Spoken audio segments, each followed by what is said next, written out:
Okay, fantastic. So we are live. So good afternoon, Kai. Thank you very much for joining me. I'm incredibly grateful that you've given up your lunchtime for me and our listeners and viewers. So thank you very much. Tell us a little bit about yourself for people that, obviously don't know you. I know a little bit about you. You're Group Marketing Director at Bradley's, which is the largest independent estate agent in the West Country. I've got to be careful where I say Southwest Country, the world, the universe, but no, just down there. You haven't taken over yet, have you? Not yet. But it's in your plan. Well, I think any marketeer's plans to grow, isn't it? Because whether physically or just market share. Well, very much so. So look, thanks very much for joining today. Really grateful. Thanks for everybody watching or listening to the latest episode of the Lunchtime Learnings. Very grateful for it. Morning. Feels like morning. Jeremy, good afternoon from Billericay. Thanks for joining us. Let's give Kai some loving, give him some likes, give him some hearts, and let's share this, because there's going to be loads of golden nuggets now. We're putting some pressure on him. So how did you get into estate agency in the first place? Okay, so I finished my A-levels. I didn't want to go to university. I knew that much. I didn't want to get into all the debt. I wanted to earn rather than mount up some debt. And I opted for an MBQ in business, and part of that was a work placement. So I had to find somewhere to go and work 4 days a week. And the two options were insurance brokers or estate agents. So I opted for an estate agent, a little one-office firm in Taunton High Street. And bizarrely, it was called Baxter's Estate Agent. Chris Baxter, who owned the business, is actually Bradley's managing director as we speak. Oh, really? So I've kind of followed Chris around a bit. So I worked there as an MVQ sort of apprentice, I guess. And after a few months, he said, "Look, Kai, you can carry on doing that, but we actually want to offer you a full-time job here at Baxter's." So I accepted pretty quickly and worked my way up from, literally sticking black and white photos onto a set of details and photocopying them 50 times to a full-time negotiator, to a senior negotiator. He sold the business, very large independents that followed. And then it wasn't long before I just knew that the size and scale of them was just, it didn't have that personal feeling. It didn't have that care and customer focus that I wanted. And the manager at Bradley's then in Taunton asked me to go and join him. They were a new business in Taunton, relatively new within a year or two. And that was 2001, and I've been here ever since. So I worked my way up through the ranks and senior negotiator, manager, managed Taunton office for over 10 years, became group marketing manager in 2014 and marketing director last year. Congratulations. Now, what a journey. And there's an incredible lesson there. So literally, when you started, what are the lessons? So there's going to be people here. I've started to speak with people who are just starting on their journey in agency, maybe leaving school, maybe being an apprentice. What advice can you give these people watching when they're first starting? And before you say that, just say a few hellos. So hi, Michelle, thanks for joining. Hi, Chris, thanks for joining. Hi, Kevin James, thanks very much for joining. So a little bit of pressure on now, hey? Being watched by your new homes people, are you? Yeah, it's exactly that. He knew I was coming on. So in terms of learnings, the one thing I would go back to my personal position. As I said, I knew I didn't want to go to university, but I didn't have a clue what else I wanted to do. At one point, I was going to be a PE teacher, and other than that, I had no ideas what to do. And so I went down the business route thinking it's always going to be a general good introduction to whatever path I choose is to have some business foundation knowledge. And what I would say to anyone today is if you're not sure what to do, don't feel the pressure you have to choose straight away. Try different things. And it just so happened what I decided to try was exactly right for me. I love people. I love providing good service. I love the interaction. I love the variation. And so it suited me. But if you're a young person and you're not sure what to do, try it. If it's not right for you, get out and try again. Don't force yourself to stick at something you don't enjoy, you don't feel is right for you. And that was probably the biggest thing for me. Was I was just lucky I landed in an industry that I'm passionate about and I love. Fantastic. So going through your journey where, fantastic, you went to branch manager, running an office. What was it like then working with people and having to manage people? Because again, making that jump, sometimes people don't necessarily they may be the best negotiator, but then to go from a negotiator to branch manager for some people was incredibly challenging. So how did you overcome those challenges? It's not easy, because one minute they're your colleagues, your peers at the same level, and suddenly you've then got to you've got the responsibility. And I think you have to have a personal instance was to try and speak to those people, get them on side, and understand what challenges lay ahead, and actually that they had to look at me slightly differently. But we were all in this together. It was all about the team ethic. Yes, I would take the flack or the responsibility, the praise or the cajoling from those above. But ultimately, it was the same effort, the same focus, the same drive that we needed to carry on. And to be fair, like all estate agency teams, they tend to evolve and change a bit, don't they? And I think it's probably 18 months, 2 years, and 1 or 2 left, and it started to evolve. And actually, that's the bigger challenge, is not necessarily getting those people to see you suddenly as a manager. It's actually bringing new people in that fit into that team, and then you can drive the business forward with those new people. And I still think today the challenge is still recruiting the right people. 100%. Okay, so I'm going to go off script as per usual. So, and I'll come back to your journey, but you touched on their recruitment, and obviously, that is important, and I agree. If on most masterminds that I'm involved in, most agents I talk to, it's all about how do we get the right people in the right seats on the bus. Hi, Sarah, thank you for joining us. So, again, how do you go about recruiting? We have a very simple method here at Bradley's, and that's getting to know people in the industry, or and building relationships. So either somebody is a particularly good valuer in a town, or a particularly good negotiator or sales progressor, and it's building rapport and relationships within those local towns. And at any time where you have a position or an opportunity, is to contact them and have a conversation. It's not trying to be deceitful in any way. It's, we respect you, we like what you do, would you be interested in joining our team?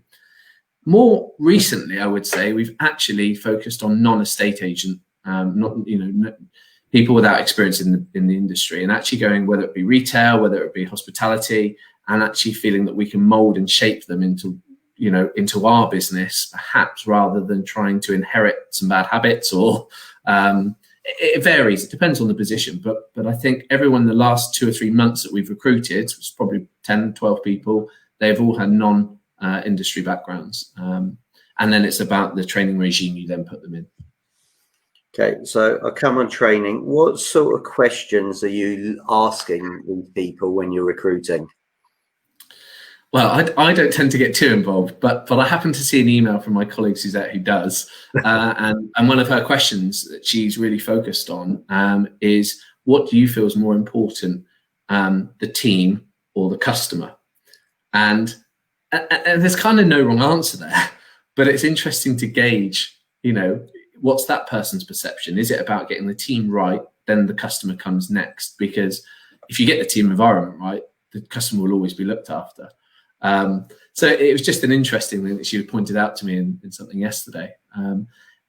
It really does, but what we do look for is confidence. We're happy. We need people to be confident with other people. We have to have a lot of conversations, whether it be on the phone, emails, video calls. It's really important that people are confident to do that. And if not, then quite honestly, they're probably not right for us. So again, I now start Bradley's. What's the induction process there? And you mentioned training. What training do you have in place? Well, it's funnily enough, it's changed a bit with COVID. However, if I revert to pre-COVID, we have a between 3 and 5 day induction process for every single person that joins the business, whether they have experience or not. And that teaches them right the way from the ownership of the company through to the roles within the company and our ethos, our outlook, and what we focus on as a business. Then it goes through applicant registrations, the real basics. Even if someone's a branch manager, they will get to know what we tell somebody that's never been in the industry before, and they get to hear it and make sure that they then repeat that when they're obviously bringing new staff into their offices at a later date. A lot of it then goes on to training with the Repeat system we use, the CRM system, and then very much about building confidence, building conversations, role plays.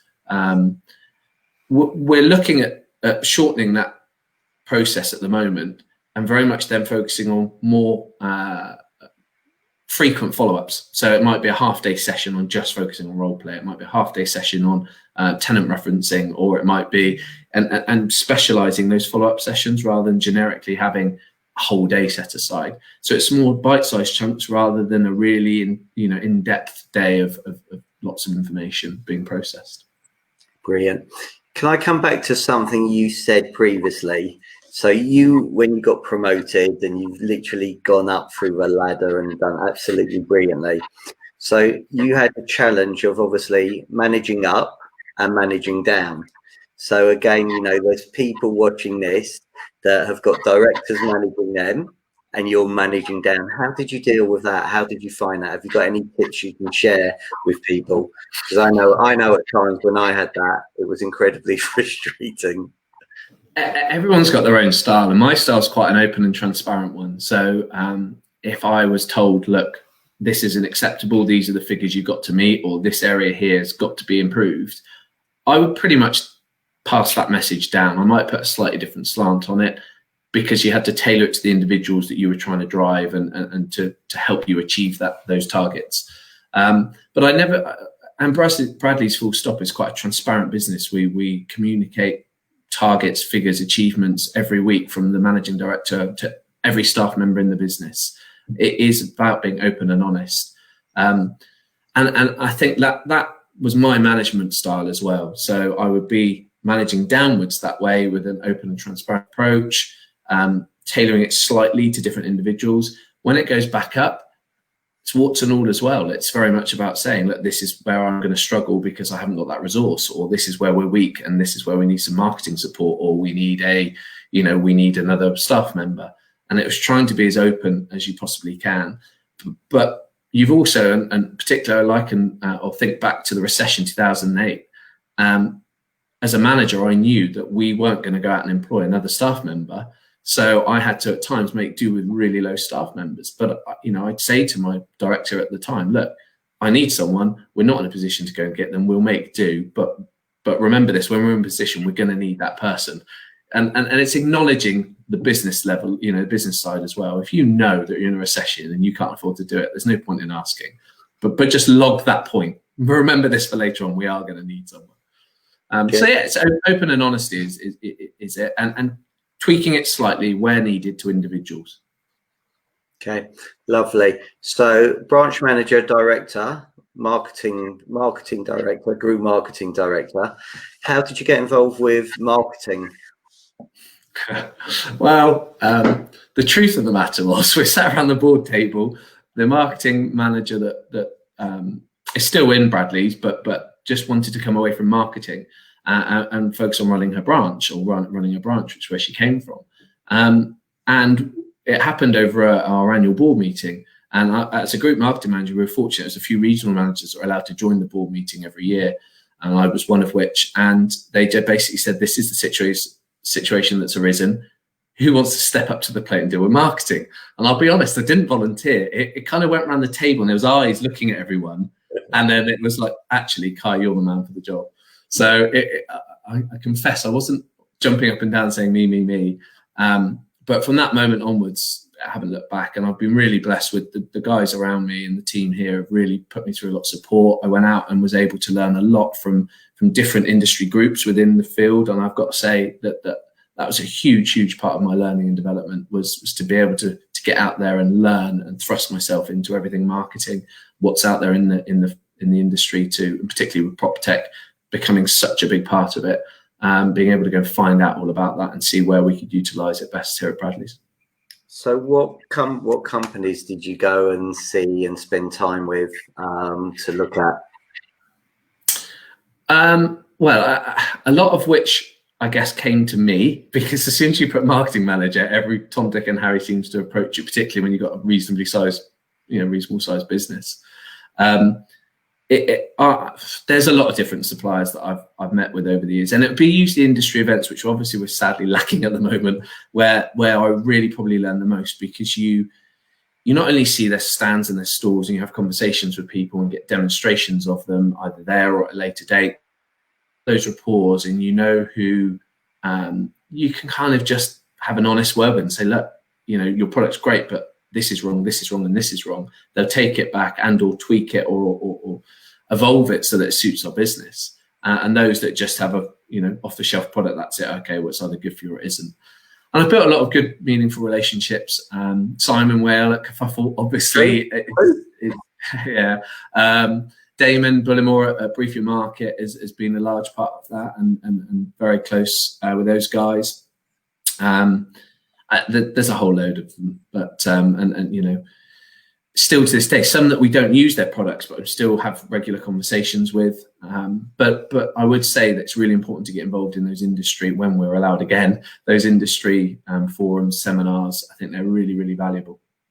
Okay, brilliant. So marketing wise, what's worked well for you, most probably in lockdown?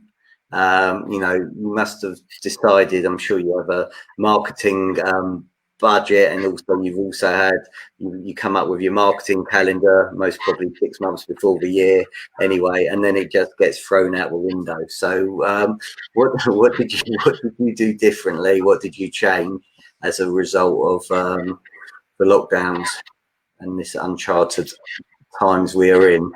Yeah, well, it's bizarre, isn't it? Because overnight it was, you haven't got a marketing budget anymore.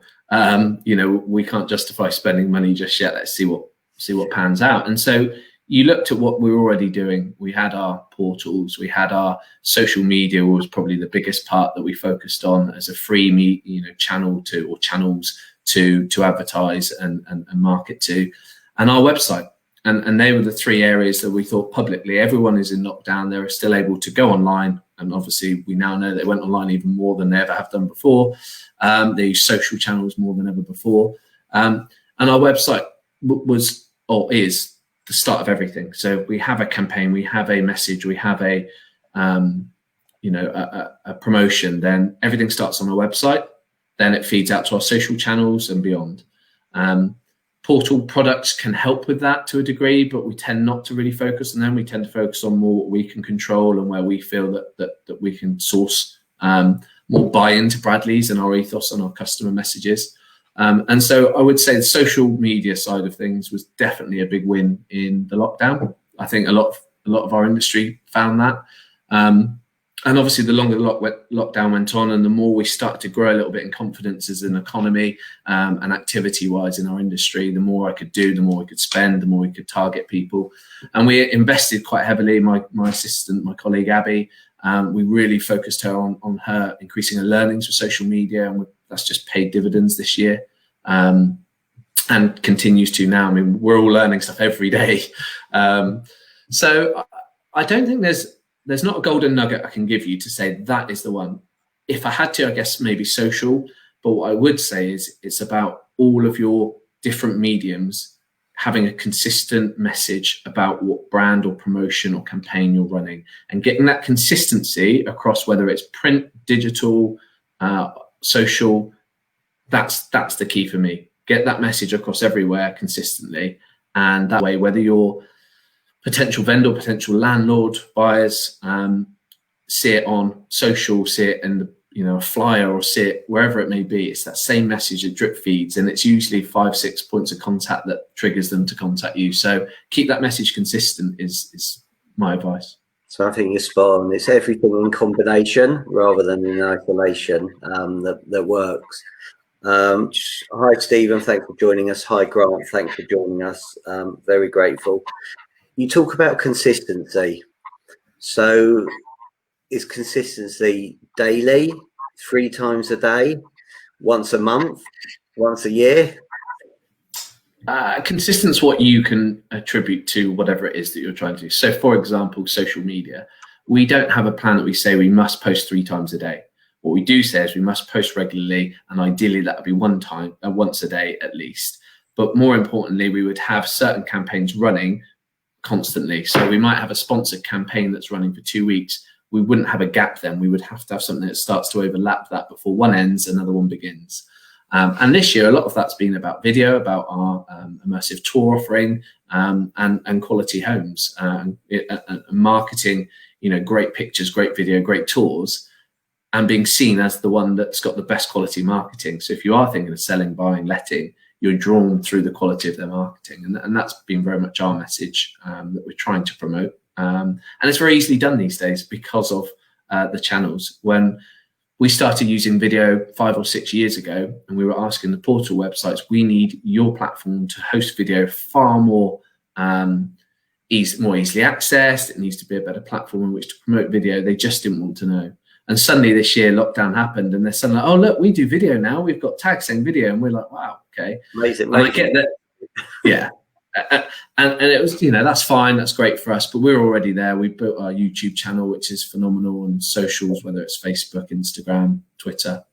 So they're all really well established, which I think has helped us this year just push it on to another level. How do you find Instagram? Do you get business from it, or what do you use that as a platform for? Yes, we do get a little bit of business from it, but to be honest, it's about, like I've just said, it's promoting our quality homes and showing us Bradleys are in that space. It could be, there was one that Abby picked up and showed me the other day. It was just a semi-detached house in a little village down the road, not far from where I live. And she said, look at this. This is stunning inside, but from the outside, it just doesn't look it. Can I put it on Instagram? I said, yeah, of course you can, go for it. And it's just about spotting the right kind of photos, whether it's for a theme that you're running or whether it's just, look, here's a nice home. And I think that's where Instagram fits in nicely. It's about quality of imagery and capturing those certain, little niche photo shots or what have you. You touched on campaigns. So do you sit down at the most probably end of October and say, right, 2021, this is what we need to do, and you set out your whole calendar? Can you give some advice to people that most probably don't have a marketing department, some tips actually, this is what you should be doing, be prepared, Christmas is coming, are you doing colouring competitions, but don't send them out on the 24th of December, make sure you're starting. So how do you prepare and how do you plan these things? Well, with 30 odd offices, it's not easy. So we try and have a localized, allow our offices to have a localized message and marketing, as well as a generic Bradley's theme and campaign. And that can change all the time. This year, marketing calendar went out the window clearly. And therefore, it makes it extremely hard to even think about next year, because we don't know where we're going to be in December, let alone January, February, March. What I tend to do in a normal year, so this time last year, I would have already had a calendar that basically had 12 months of an overriding campaign theme, and then 6 months in more detail of month to month, week to week, day to day, not necessarily 6 months down the line, but a more detailed plan for the next 6 months, which you're constantly reviewing. And as you're moving on a month into the year, you're then looking a month beyond your 6 months. So it's then month 7. And the reason for that is because things change enormously. So, for example, we've been very lucky and fortunate to have won several awards over the last 5 or 6 years. The Negotiator Awards, we won 3 years in a row. Now, you can't plan to market the fact you're going to win it until you know you've won it. You pencil it in, but you can't say, well, let's do this, and this. So there's things that constantly change. But you have an overriding theme, and that theme for 2021 will be X, and let's focus on that. That's our overriding theme. And actually, it might be you run that theme for the next 2, 3, 4, 5 years. You don't have to change it every year. But if you've got a different message or a different style that you want to promote, then great. And have that message, but it's going back to consistency. It's about drip feeding it regularly. It's not about launching it once and leaving it there. It's about constantly drip feeding it, because what's your audience tomorrow is not the same audience in a month's time.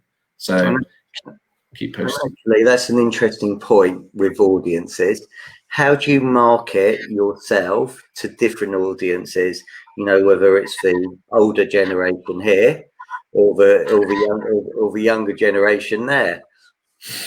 I think you have to decide your demographics and your personas. So we'll target a persona. So we will literally create Bob and Mary, late 50s, looking semi-retire, not quite retirement age, want to change their life, kids have flown the nest, let's have a marketing message for them, whether that be a creative that is then not just a display for the windows in offices, it would be for their social pages, it'll be for art, we'll do like a videoette or a mini video aimed at them, and we'll just try and strike a chord with the people in that Bob and Mary situation.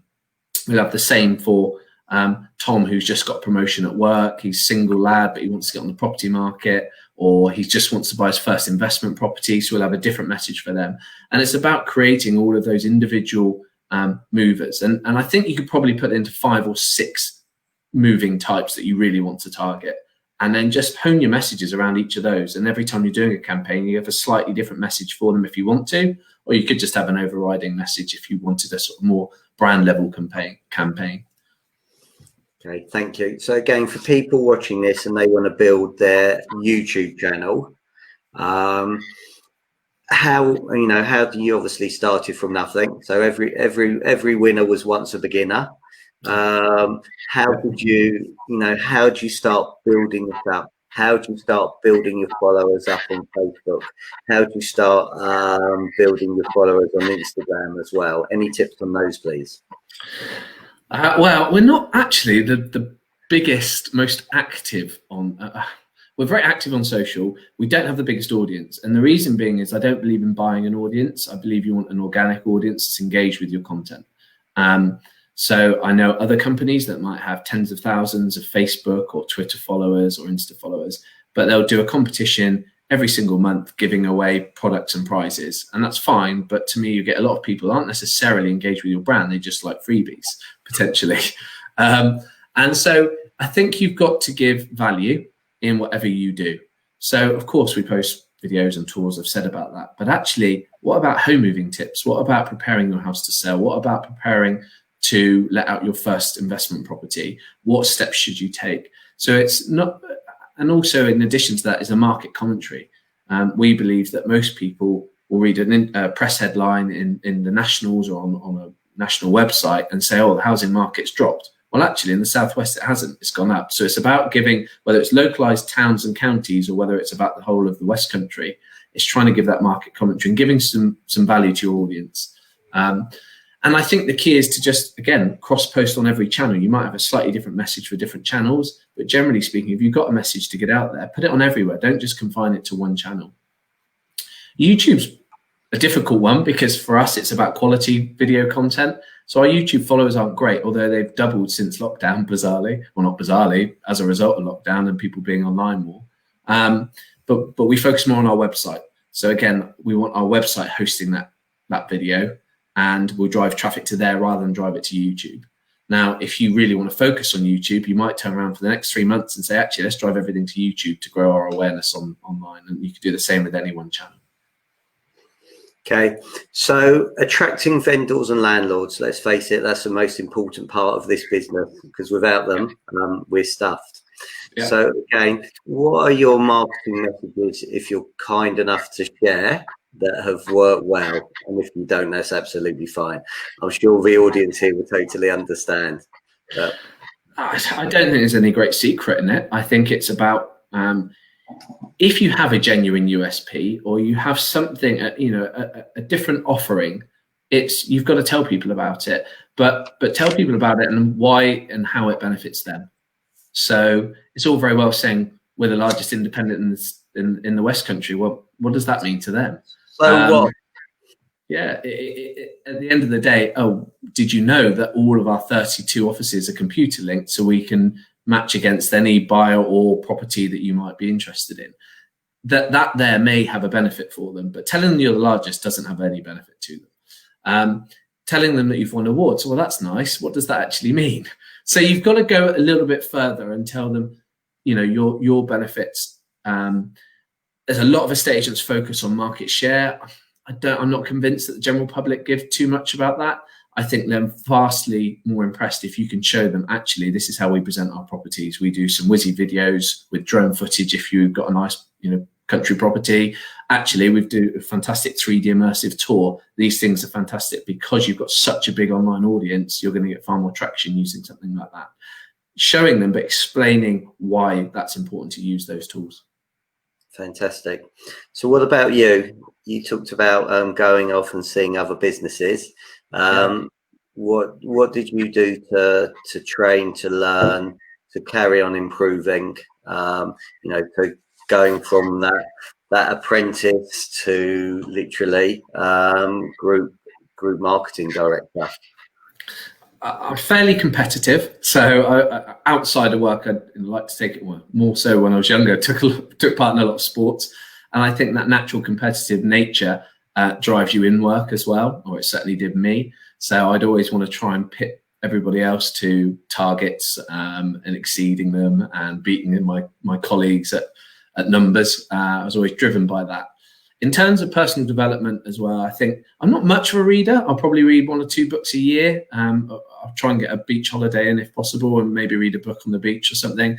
And I find it interesting to learn about individuals. So I'll read a lot of biographies from people that I admire, whether it be business, sporting, or otherwise. And sometimes just really simple coaching and learning, books as well. That to me, it's more about absorbing what works in different industries and trying to apply it to a estate agency. Does that work? Does it not? The travel industry have done this. Could that work in a estate agency? Can we tweak that and change it to work at Bradley's, for example? And so I like to absorb lots from other areas, not just in the property industry. It's all very easy to look at your competitors. Actually, I don't really mind too much about them. I want to look beyond that and see what else is out there in the world. And I've got to say, a large part of my learning was when I became group marketing manager and had to undertake all of that. I learned masses and masses through the Property Academy and their different membership. But it was more the speakers and the same with industry events. When you go to these events, there's some fantastic speakers. And I might get one simple message from a presentation and then go away and maybe read their book or search them online or subscribe to their online learning or their Twitter feed or whatever it might be, and try and evolve my learning and understanding of their messaging and what works for them and how I can apply that. So what did you take from Seth Godin then? Well, that was a really good presentation. I was in awe at the end of it, and I realised I hadn't written any real notes. And I'm a note taker. I like to write lots of notes so I can revisit it. And I think I was just inspired at the end of it more than I was actually any real takeaways, if I'm completely honest. I had some great ones earlier on in the EA Masters, but I think he was just fantastic to listen to. He was just really engaging, and I think there was a few of us watching on different ones, and we all said the same. We were just in awe. We just kind of just sat there fixated rather than sat there scribbling notes and takeaways. So is there anything, that you've put into your business from another industry that's worked really well? Ooh, that's a good one. Well, I've got to ask some coding questions, otherwise I won't have anybody watching or listening. Not directly. I think there's a lot that we as an industry have taken from others that then PropTech has probably brought it in my, if you look at the number of functionalities on different websites, for example, a lot of what we have now in PropTech has come from other industries before it was in a estate agency. The difficulty is having the technology, and we're fantastic. We've got 3 great IT guys here at Bradley's, but at the end of the day, they haven't got the time or ability to, well, not so ability, but the time definitely, because we run them too hard, into going and creating a new product or a new system. But what I can do is say, look, I'm going to go out there and find it. Let me show it to you, and you've got to see how that can then fit into our website or into our social, or into our digital strategy. So no, I can't think of anything off the top of my head, but I definitely think that our industry is learning more and more from other industries, and particularly about customer experience. It's got to be about user and customer experience. That's where the whole industry, COVID has really highlighted that, how we can do so much more with technology than we were before. And it's making us all more efficient, which in time means we can give an even better customer experience. 100%. I know you touched on Brief Your Market earlier, and I know you're a big fan of that. Is there any tech out there that you quite like that you think has made a difference to your business? And I'm not on commission from any of them, so you can fire away. Brief your market, definitely. I regularly speak to those guys, and people ask me about it because, you know, I'm a big advocate of theirs, and I think it's an almost essential part of your marketing plan. Whether you're a one office firm or a 500 office firm, having email marketing to fill gaps, communicate with your database, whether your guys are particularly good at that or not, is absolutely essential. Whether you use things like status triggers, that's up to you, and automation, that's up to you. But have an email marketing campaign, that's definitely a must for me. I love the Akaboom. I love the Akaboom presentation. We don't actually use it as much as I thought we would in Bradley's, and that's basically down to managers, you know, having the options to them. Is that right for their market? Is that right for them? But to me, I think if there's one tool that I would have loved when I was out there listing properties, I would have loved that. Definitely help with your follow-ups, getting those alerts. Absolutely right. Get on the phone to that vendor. They're watching us now. That's it. Yeah, absolutely right. There's so much out there. It's hard, and probably one of my biggest challenges has to be sorting not the wheat from the chaff, because they're all good in their own right, but what's right for us? Where's actually going to help our business either make us more efficient or produce extra income? And that's the really hard part. I mean, it's really interesting you say that, because I was speaking to somebody that I'm starting doing some work with tomorrow, and we had a conversation, and I said, you know, what are you using? And he came up with about 7 things.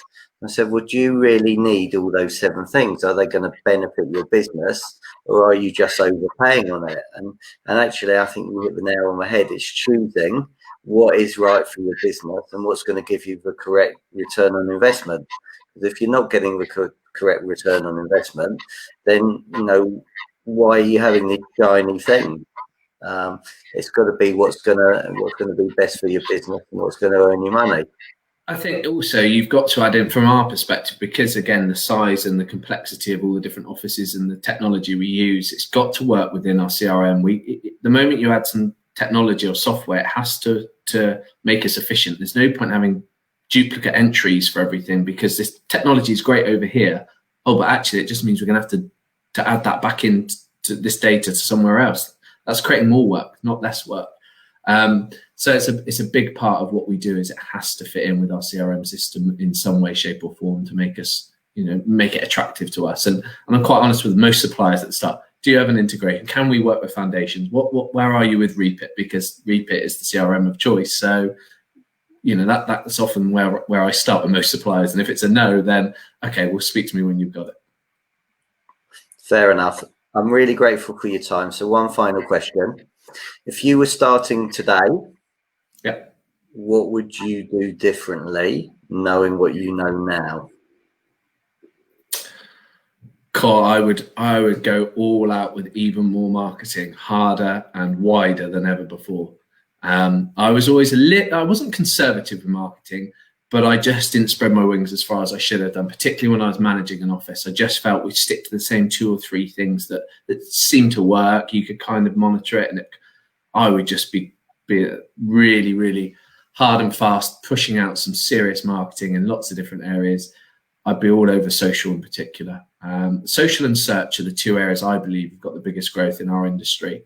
And I think that they will be the future. Search is, you know, look at how search has evolved, particularly voice search, for example, is massive. And yet we're not really even cottoning onto that as an industry particularly well yet. And that's all to come. So marketing is definitely the area. And knowing what I know now, which is vastly more than what I did back then, it would be about mass marketing. Okay, brilliant. Well, look, I'm incredibly grateful for your time. So thank you very much. Thank you for being a great guest. Really appreciate it. Thank you, everybody, for watching now, listening, or whether you're on replay. Thank you. Really grateful. There are so many people that are coming up on the lunchtime learnings. So I've got a lady next Tuesday who's going to be talking about Brené Brown. I've got Chris Helder on Wednesday morning at 7 o'clock in the morning, so you need to get out of bed for that. Chris is an international keynote speaker. I have got Nigel Risner and Neil Martin coming back on. I've got numerous other guests from here in Australia as well coming. So please tune in, please subscribe, please share it with your colleagues, get them to go to the SJB Facebook page. If you'd be kind enough, if you're listening to this on the podcast, please rate and review it. And have a great Thursday afternoon, or whenever you're listening or watching it, have a great day. So thanks very much. Kai, thank you so much for your time and being a wonderful guest. And thank you all. Have a great Thursday. Bye. Bye.